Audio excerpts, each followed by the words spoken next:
प्रणाम, मैं हूं योग शिक्षक सुनील भारद्वाज। आज हम बात करेंगे अनुलोम विलोम की। बात ही नहीं करेंगे, आपके बहुत सारे क्वेश्चनों का आंसर भी आपको इस वीडियो के माध्यम से दिया जाएगा। इसके अलावा हम यहाँ पर बात करेंगे कि साधारण अनुलोम विलोम और एडवांस अनुलोम विलोम में क्या डिफरेंस है, बहुत सारे व्यक्तियों को नहीं पता होता है। चलिए अब हम शुरू करते हैं। सबसे पहले आपके क्वेश्चनों को लेते हैं। बहुत सारे हमारे योग साधकों के क्वेश्चन रहते हैं। सबसे पहला क्वेश्चन यही होता है कि जब हम प्राणायाम को शुरू करें तो हमारे बैठने की स्थिति क्या हो। बैठने की स्थिति के लिए मैं बताना चाहूँगा, आप अपना कोई भी एक आसन चुन लें और हर रोज फिर उसी आसन में आप प्राणायाम का अभ्यास करें। ये नहीं कि आज आपने इस आसन में बैठ के किया है, कल दूसरे में किया है, परसों तीसरे में नहीं। एक आसन कोई भी जिसमें आप सुखपूर्वक बैठ पाएं, ऐसा आसन, और जहां आपकी कमर और गर्दन सीधी हो, बस इतना सा आप ध्यान रखें और उसके बाद उस स्थिति में जाकर के आप प्राणायाम को करें। ये हमारे बैठने की स्थिति, जिसमें आप सिंपल सुखासन में भी बैठ सकते हैं, पद्मासन में भी बैठ सकते हैं, वज्रासन में भी बैठ सकते हैं। जहां पर भी आपको सुख अनुभव हो वो आसन आप लगा लीजिए, उसी में हर रोज अभ्यास कीजिए। उसके बाद हमारे बहुत सारे योग साधकों का प्रश्न रहता है कि हम जब अनुलोम विलोम का अभ्यास करें तो वो किस मुद्रा में करें। तो वो आपके शरीर की स्थिति के अनुसार है। जो सबसे अच्छी स्थिति मानी गई है, जो सबसे अच्छी मुद्रा मानी गई है, वो प्रणव मुद्रा मानी गई है।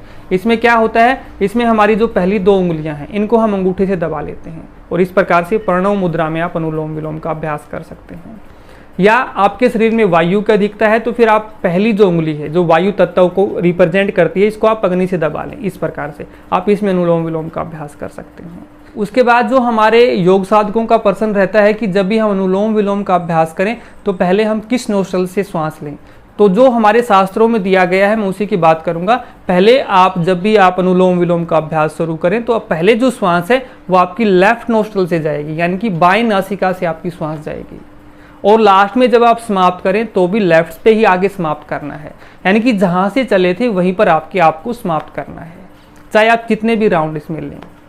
इससे आगे हमारे योग साधकों का प्रश्न रहता है कि अनुलोम विलोम को हम कितने टाइम के लिए करें।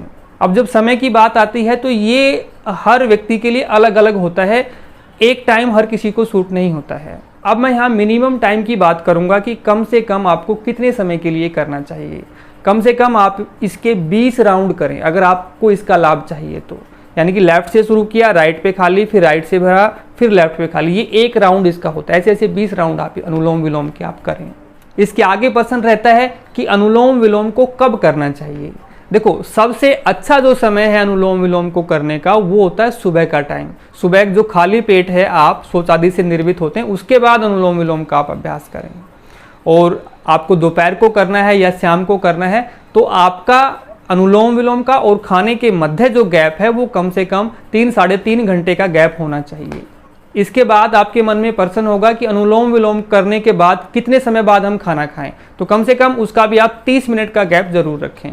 फिर बहुत सारे योग साधकों का ये प्रश्न रहता है कि क्या अनुलोम विलोम को हम बैठ के ही कर सकते हैं, लेट के भी कर सकते हैं क्या। देखो, अनुलोम विलोम एक ऐसा फ्लेक्सिबल प्राणायाम है, आप इसको किसी भी स्थिति में कर सकते हैं। सबसे अच्छा आप इसको बैठ करके एक ही आसन में करें। अगर आपकी सिचुएशन, आपकी कंडीशन ऐसी नहीं है कि आप बैठ के नहीं कर पा रहे हैं तो आप इस अभ्यास को लेट के भी कर सकते हैं। तो इसमें डरने की जरूरत आपको नहीं है, लेकिन ज़्यादा बेनिफिट आपको चाहिए तो आप बैठ करके एक ही आसन में आप इसका अभ्यास करें। आगे हमारे योग साधकों का प्रश्न रहता है कि अनुलोम विलोम से फायदे क्या क्या होते हैं, क्या बेनिफिट होते हैं। तो मैं यहाँ ज़्यादा नहीं बताने वाला, आपको सिर्फ एक ही बेनिफिट बताऊंगा, उसी में सब कुछ आ जाएगा। ये जो अनुलोम विलोम प्राणायाम है ये शरीर को बैलेंस करता है, सम स्थिति में लेके आता है। और समझो कि सम स्थिति में व्यक्ति कब होता है, जब निरोग होता है। अगर आपके शरीर में कोई बीमारी आई है तो आप इम्बैलेंस हैं, आपकी स्थिति सम नहीं है, तो ये क्या करता है, ये सम स्थिति में लेके आएगा। शरीर में कुछ भी आपके बढ़ा हुआ है या शरीर में कुछ भी घटा हुआ है, कई बार हम बीपी बढ़ने की बात करते हैं, बीपी घटने की बात करते हैं, डायबिटीज़ की बात करते हैं, सिर दर्द की बात करते हैं, या और जितनी भी बीमारियां हैं वो सभी शरीर के इम्बैलेंस होने से होती हैं, चाहे वो मानसिक बीमारी है या शारीरिक है। ये सभी को सम कर देता है, सम स्थिति में लेके आता है। ये इसका एक ही लाभ आप इसको मान के चलें और सबसे प्रमुख लाभ है। इससे बड़ा कोई लाभ किसी प्राणायाम का हो भी नहीं सकता है। तो ये एक मुख्य लाभ है इसका।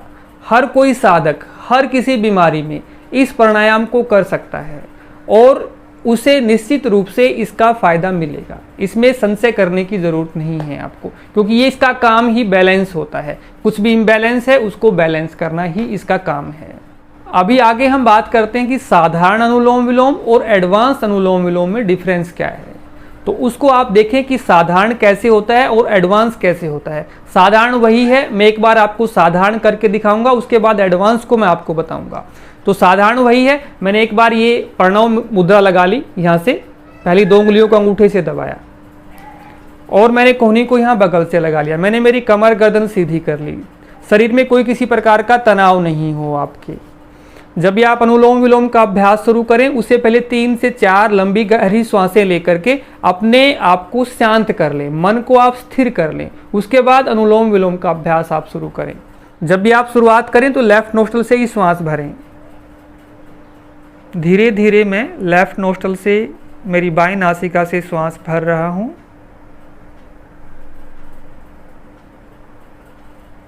अब मैं राइट नोस्ट्रल मेरी दाईं नासिका से श्वास खाली कर रहा हूं।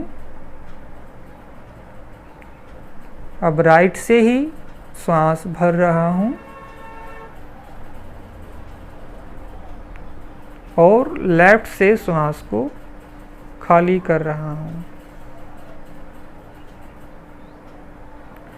ये एक राउंड मैंने आपको करके दिखाया, मिनिमम आप 20 राउंड इसके करें। ये साधारण तरीका है। अब एडवांस क्या है? एडवांस आप तभी कर पाएंगे जब आपका बेसिक स्ट्रोंग होगा। जब आप साधारण जो तरीका मैंने बताया, जब आप इसमें पारंगत हो जाएंगे, इस पर पकड़ आपकी हो जाएगी, तभी आप एडवांस कर पाएंगे। अब एडवांस में क्या करना होता है, उसमें आपको अपने हाथों का प्रयोग नहीं करना होता है। आप सिंपल किसी भी ध्यानात्मक आसन में ऐसे ज्ञान मुद्रा लगा करके, वायु मुद्रा लगा करके आप इस प्रकार से कमर गर्दन सीधी करके बैठ जाएंगे। उसके बाद आप अपनी लेफ्ट नोस्ट्रल से श्वास भरेंगे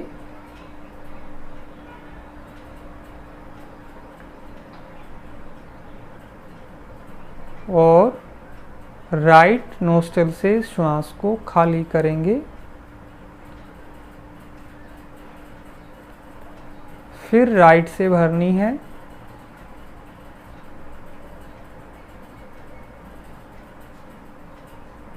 और लेफ्ट से खाली करनी है।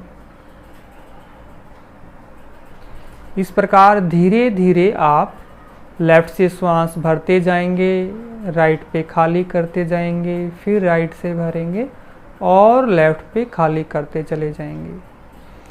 प्रारंभ में जब आप इस एडवांस की प्रैक्टिस करें तो हो सकता है कि आपकी जो श्वास है वो पूरी एक नासिका से ना जाए, लेकिन जब आपका बेसिक स्ट्रॉन्ग हो जाएगा, आपका साधारण अनुलोम विलोम है उस पर आपकी पकड़ हो जाएगी, तो फिर एडवांस जब करेंगे तो वहाँ से आपको बिल्कुल महसूस होगा कि आपकी जो श्वास है वो लेफ़्ट से ही जा रही है, राइट पे ही खाली हो रही है, राइट से भरी जा रही है और लेफ़्ट पे खाली हो रही है। इस प्रकार से जब आप एडवांस अनुलोम विलोम का अभ्यास करना शुरू कर देते हैं तो आप बिल्कुल शांत हो जाते हैं। सारी आपकी मानसिक जो परेशानियां, उद्वेग हैं, वो आपके शांत होते चले जाते हैं और मन की जो स्थिति होती है वो एक ठहराव की स्थिति में मन आना शुरू हो जाता है। तो इस प्रकार से ये एडवांस का अभ्यास हमने किया। इससे रिलेटेड अनुलोम विलोम से संबंधित कोई भी आपका प्रश्न है तो आप कमेंट बॉक्स में कमेंट डाल के अपने प्रश्न को आप पूछ सकते हैं। कोई सुझाव है तो वो भी आप दे सकते हैं। और आप मानते हैं कि ये जो अभ्यास है आपके साथ साथ औरों के लिए भी उपयोगी हो सकता है, तो ज़्यादा से ज़्यादा आपके रिलेशन में जितने भी हैं उन तक ये अभ्यास, ये वीडियो ज़रूर पहुंचाएं। और चैनल के लिए आप नए हैं तो चैनल के साथ जुड़ें, चैनल को आप सब्सक्राइब करें। धन्यवाद। जय हिंद, जय भारत।